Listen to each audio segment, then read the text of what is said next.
कारीगरों को लूटा, व्यापारियों को लूटा, किसानों को लूटा, और लूटने आर्थिक रूप से और दूसरे काम बहुत किए अंग्रेजों ने।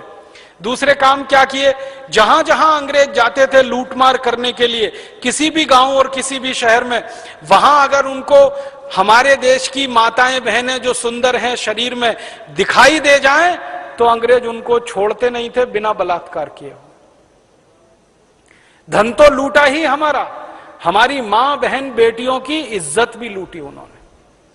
और मां बहन बेटियों के साथ इतना बुरा बर्ताव करते थे कि वो पढ़ते समय मुझे खून खौलता है। हमारी माताओं बहनों बेटियों के साथ अंग्रेजों का बर्ताव कैसा होता था? कोई सुंदर महिला अंग्रेजों को दिखाई दे जाए, उसको सरेआम नंगा करते थे। फिर उस महिला के स्तन का जो अग्र भाग होता है उसको लोहे के चिमटे से दबाते थे, और तब तक दबाते थे जब तक खून ना निकल आए। और इस पर अंग्रेज हंसते थे और वो मां बहन बेटी चीखती और चिल्लाती थी।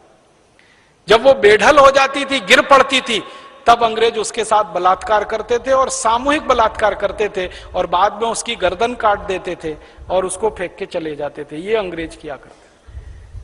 खाली लूटमार नहीं करते थे, माताओं बहन बेटियों के साथ व्यभिचार किया करते थे। और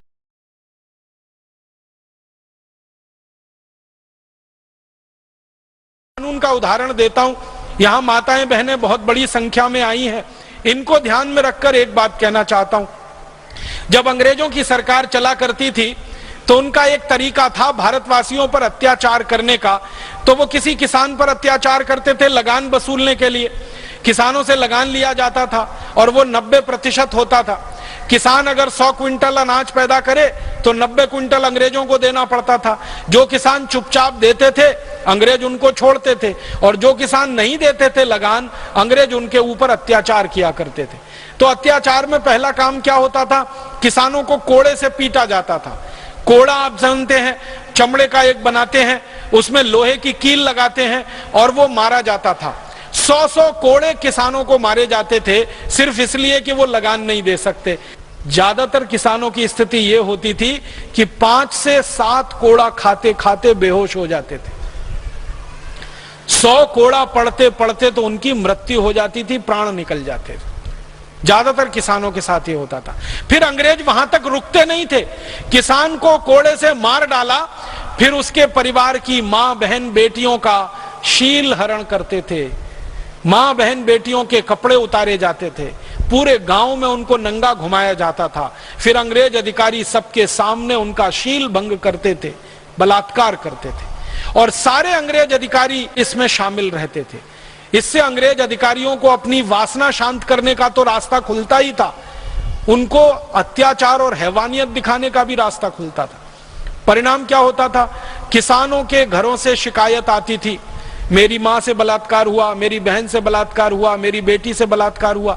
किसान ये शिकायतें लेके अंग्रेज अधिकारियों के पास आते थे। अंग्रेज अधिकारियों की समस्या ये होती थी कि अपने ही सहयोगियों के खिलाफ वो एक्शन क्या ले। मान लीजिए एक उच्च अधिकारी है अंग्रेज, उसके पास किसी किसान ने शिकायत की और उससे नीचे वाले अधिकारी ने उस किसान की मां बहन बेटी से बलात्कार किया, तो उच्च अधिकारी अपने नीचे के अधिकारी को बचाने में लग जाता था।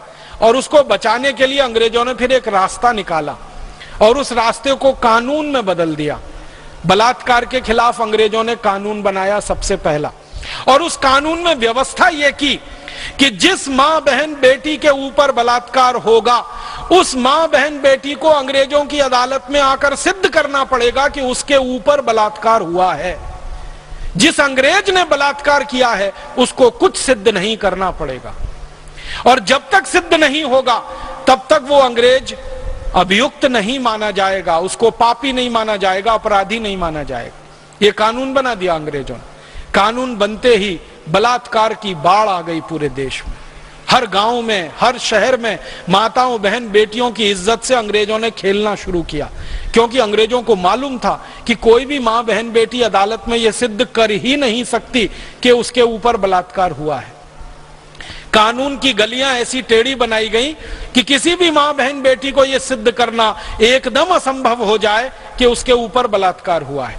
आप देखो इससे बड़ा दुनिया में क्या अत्याचार हो सकता है कि जिसके ऊपर अत्याचार हुआ उसे सिद्ध करना है कि उसके ऊपर अत्याचार हुआ है। जिसने अत्याचार किया उसको कुछ भी सिद्ध नहीं करना है कि इसने अत्याचार किया। परिणाम यह होता था कि 100 अंग्रेज बलात्कार करते थे भारत की माता बहन बेटियों से, तो उसमें से मुश्किल से 2-3 अंग्रेजों के खिलाफ साबित हो पाता था और उनको ही सजा मिल पाती थी। 97-98 अंग्रेज बिल्कुल छूट जाते थे, बाइज्जत बरी हो जाते थे और फिर वो दोबारा बलात्कार करते थे और फिर माता बहन बेटियों की हत्या करते थे।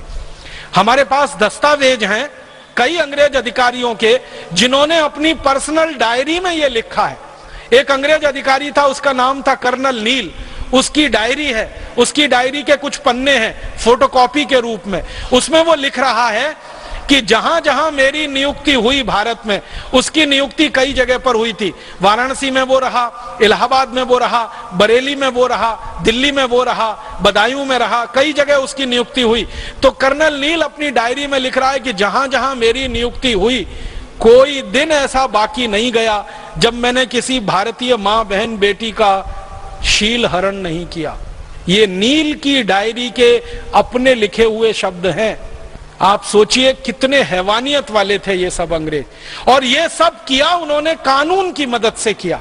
बलात्कार का कानून ऐसा बना दिया कोई भी मां बहन बेटी सिद्ध ही ना कर सके और किसी भी अंग्रेज को उसमें सजा ना मिल सके। अब मुझे बहुत बड़ा दुख है, अफसोस है कि ये कानून आजादी मिलने के 15 अगस्त 1947 को जला डालना चाहिए था, ये खत्म कर देना चाहिए था, लेकिन यही कानून आजादी के 63 साल के बाद भी चल रहा है और आज भी इस देश में माताओं बहन बेटियों से बलात्कार हो रहे हैं और माताओं बहन बेटियों को अदालत में सिद्ध करना पड़ रहा है कि उनके खिलाफ अत्याचार हो रहा है। अत्याचार करने वाले को कुछ सिद्ध नहीं करना पड़ता अदालत में, ऐसी कार्यवाही होती है।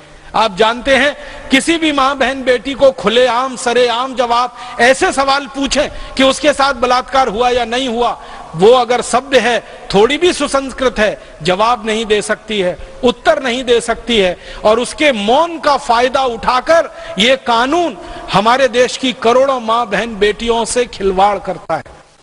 बहुत दुख है ये कहते हुए कि बलात्कार के 100 अपराध इस देश में जब पुलिस के यहां रजिस्टर्ड होते हैं तो मात्र 5 अपराध में सजा होती है। 95 अपराधों में अपराधी छूट कर बाइज्जत बरी हो जाते हैं क्योंकि कानून अंग्रेजों के जमाने का बनाया हुआ है। अब बलात्कार के कानून हो, चोरी डकैती के कानून हो, हिंसा के कानून हो, पुलिस के कानून हो, प्रशासन के कानून हो, टैक्स के कानून हो, शिक्षा व्यवस्था के कानून हो या हमारे देश में ये जंगलों की सुरक्षा के कानून हो, सबके सब अंग्रेजों के बनाए हुए, सबके सब उनके चलाए हुए, तो आप कैसे उम्मीद कर सकते हैं कि भारत के लोगों को इन कानूनों से न्याय मिल जाएगा?